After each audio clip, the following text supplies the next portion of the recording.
in your experience, what have you seen with these seller finance notes that people are watching who have just recently created a note or are doing that? What mistakes have you seen with them with the paperwork? And you say, I can't buy it because of X, Y, and Z. Um, there's there haven't been too many instances where I couldn't buy it because I've learned from my mentors how to fix things through title. And before I buy it, I can just wipe the slate clean and just have them sign a new note.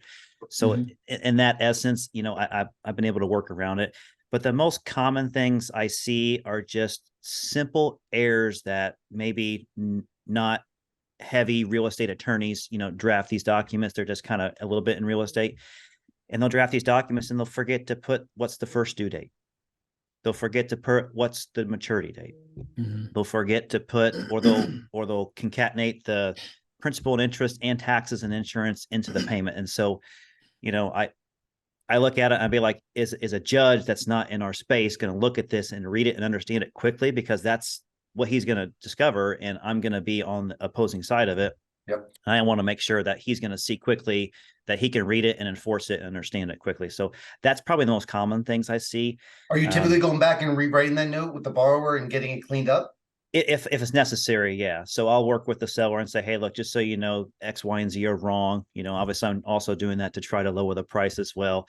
But in all actuality, we do need to have good paper. Yes. And it's for the borrower's benefit as well, because the last thing you need is for the borrower to hold out payment on you. Because honestly, it just costs more time and money. I'd much rather them be happy and just cash flow it and pay it on time every month than I would for them to try to fight it. Absolutely. Yeah. So what we're talking about today has been something that people get confused on often. Could you break down in simple terms, what is a no partial for those who either want to sell it? Yeah. Why would they sell it? What's the advantage, advantage of selling it? And for a buyer, what's the advantage of a buyer who wants, you may only buy a partial for $5,000. Why would you do that? And what's the keys to it? Those are all excellent questions. And to answer the first part of your question, kind of what is a partial? And I'm a very literal person. So my business partner and I, we always, go back and forth because he's really loose with the terms that he says, and I'm very accurate and literal with him. So I'm always like, no, that's not what you said. And he's like, no, that's what I said. So when you talk about a partial, it's not a fraction of a note. It's not fractionalization. It's literally, if you take an entire AM schedule, 30 years, and like you said before, we'll just cut it in half, 180 payments, and I want to buy those 180 payments. Well, that's what you're looking at. You're buying mostly interest and very little principal on the beginning part of that note. So you're just buying a part of the entitlement, I guess is a better way to put it. So that's what I say a partial is. Sometimes people think of a partial like, oh, it's $1,000 payment and I'll get 750 of it. That's not a partial payment. That's a fractionalization. And that's not what we do. That'd be a security. So let's clarify that. I mean, if you do a $1,000 payment, you do 500, that's fractional, where a partial is more a number of payments. Yeah. Period of time. Out of the full term. Yeah. Think of the entire entitlement, and I'm just buying a part of that entitlement, and we'll call that the partial. Because you're getting the entire $1,000. If the payment's $1,000 a month, I'm still getting it for 15 years. Just on 15-year 1 month, it goes to the other. It goes back, reverts back to the other person, and they get that $1,000 going forward.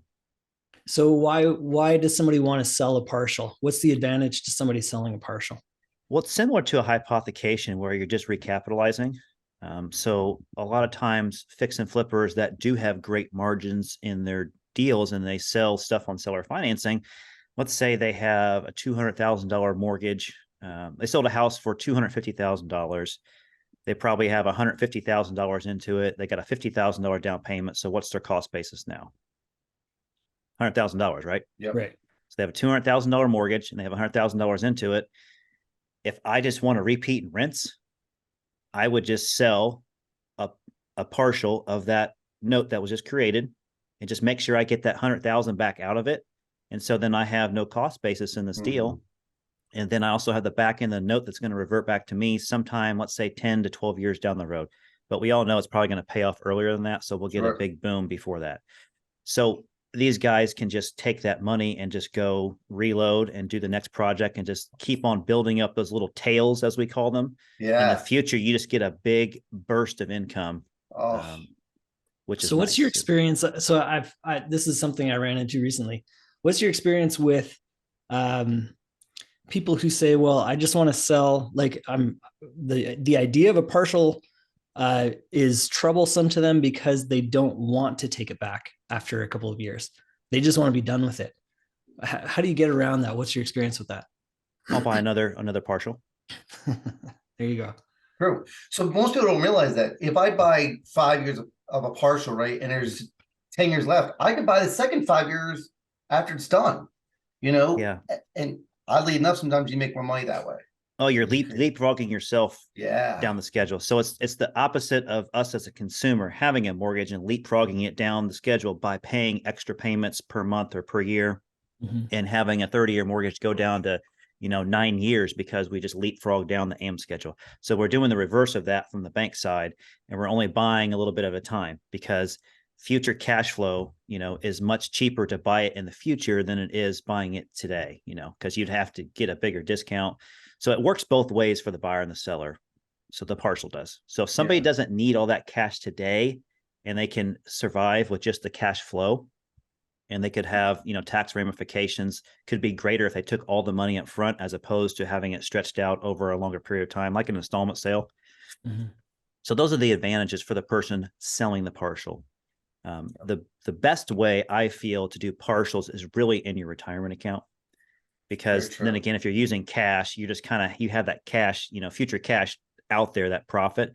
I like it better in the retirement account itself, and I like hypothecations with cash, doing it that way. So let's break that down. One of the biggest things that we run into with partials is this conversation between the hypothecation / partial of, if that partial defaults in year 3 of 5, what are some of the ways that gets resolved? Or maybe it doesn't get resolved. Maybe the buyer of that partial has to foreclose on it. What are some of the ways you've seen, both in the seller and the buyer side, of when something in a partial goes bad? Well, it all comes down on how I document the partial sale. So if I have a loan and I want to sell one of you guys a partial of it, I'm going to make sure that I stay in control of the deal. And I'm going to say, if things start going wrong, I'm either going to buy it back from you, or I'm just going to handle the foreclosure and we're just going to ride this ship together. If I am buying the partial, again, I want to be in control of the deal because I'm typically the note professional and the other person is usually, a novice note investor. Sure. And so I'll help guide us down the best way to get the most return. So it's all on the paperwork. What are some of the options you've seen?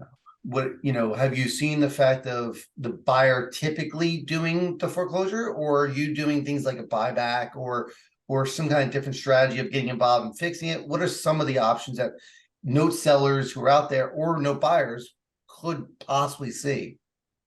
All the above. It's the beautiful thing about our business is that the documentation is making the rules, and as long as everyone understands the rules and they accept them, we can have whatever language we want in there, as long as it's a legal binding document. So it's really up to you. The most common thing that I've been taught by Eddie Speed is he already has documentation that he's been figuring out for years. So he's helped me and his students with figuring out the best ways to be as a buyer of a partial versus being a seller of the partial. And they're two completely different agreements, to where, like I said, it's about control. Like if you're the note professional and you're the one that has the most knowledge, you just want to make sure you're in control of that deal, whether you're on the back end of it or the front end of it as the buyer. Yeah. So you said front end and back end. What is defined front and back? Is it a time period? Is it just defined by the contract? What's a front end and what's a back end? So loosely, we're going by the amortization schedule. And if you just have two people involved in a partial, what I just said, the front and the back end, I was talking about whoever is getting the next set of payments is the front end investor, and whoever gets the future payments is the back end investor, or the tail, as we also call it. Yep. Some of the servicers that service these partials, they call it something different. For example, FCI is one of them that we use for partials, and they'll say the primary investor is the investor at the back end, but the partial investor is the one at the front end. So they'll have different, or secondary investor is the one at the front end, which is kind of unlogical for how you would think, but that's just how they do it. So Gotcha. It makes sense, I guess, the original note holder Mhm. versus the partial note Yeah, holder. yeah, I get it's it. true. Yeah, technically the secondary person came in and bought it after the Yeah. fact. So So is there an advantage? And also, I'm sure you mean to say is also you can buy balloons too. So just you can buy any part of a note you want yeah. to. Why would someone buy a front end versus a back end? Where's the advantages on that? So the reason why I would buy a front end of a partial is because typically it's going to be significantly less risk for me because I'm only invested in a fraction of, well, I won't use the word fraction, a part of that entire value of that property. So if that property we were just talking about for $250,000 and I had $100,000 into it, I'm I'm very well protected, right? So if that Mhm. property needs to be turned over, it's going to be worth well more than 100K. As the front end investor, I'm the first money in, first money out too. So Sure. it's a lot lower risk and potentially it's going to be a little bit higher yield as opposed to buying the entire note Okay. because the discount isn't as great on the partial to the person selling it as it is when they sell the entire paper. So you're just thinking about future payment streams. And the Sure. more the payment streams you buy in the future, obviously, the larger the discount is. And the fewer payments you buy, the less that discount looks as well.